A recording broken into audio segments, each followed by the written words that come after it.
Hello and welcome to the transcription explanation of this design. I had a bit of fun with its design and trying to make all of the aspects, or as many as possible, of the winged skull part of the actual translation itself, to really meld the Gallifreyan in with the deathbat design from Avenged Sevenfold. So let's go ahead and get to reading this design.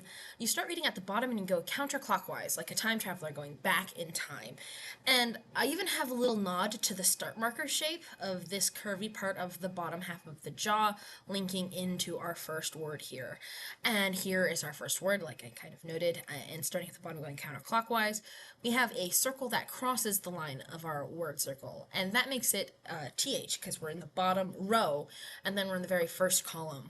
So that's a TH, and then an E is centered right on the line of the word circle, so THE, and then this shallow divot here, it has 1, 2, 3 dots closest to it. These 2 dots are closer to this letter, so they go there, whereas these 3 are closer there, so they go there.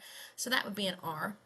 And then you have an E, again, centered inside that letter stem on the line of where the word circle would be. So that would be the word there, THERE, there. And then there's a little space between our words. For this next word, we have 1, 2 dots on a circle that crosses our word circle. So that would be a Y.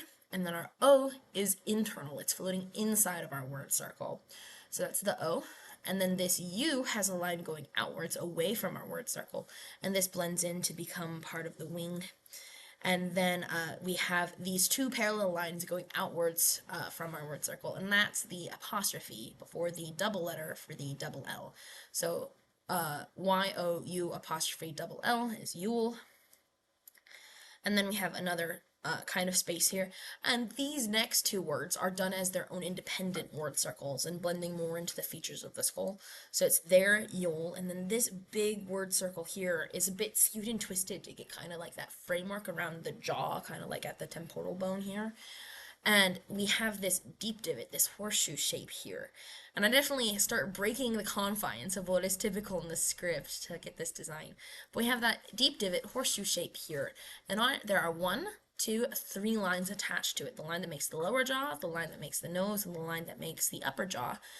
Those 3 lines make it in the 3-line column, making that the F.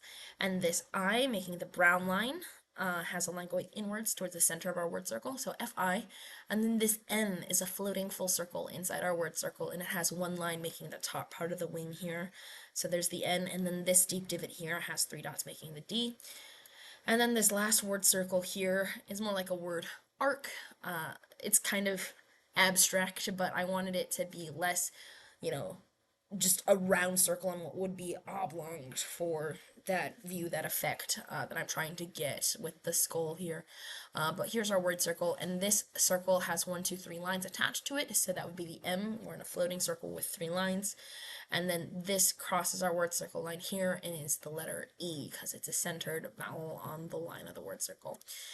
The second brow and the other wing, the I, and this little nose bit are the only parts that aren't directly correlated with a part of the word, which I'm pretty excited about, because even these 3 little lines here, they're part of the design with the line from the U, the apostrophe.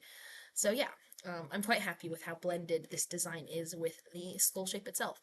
And that being said, if you want to make some adjustments to any part of this face, any part of the line work here, you're welcome to do so. This is just my stylistic drawing, my rendition of a skull, and I'm sure tattoo artists have their own renditions they like to do for the eyes and nose, but what matters is this line here becomes the top jaw, this line here becomes the nose, this line here becomes the bottom jaw, this becomes the brow, because these lines are all part of the translation. So yeah, that's that. I hope you like it. Thanks, bye.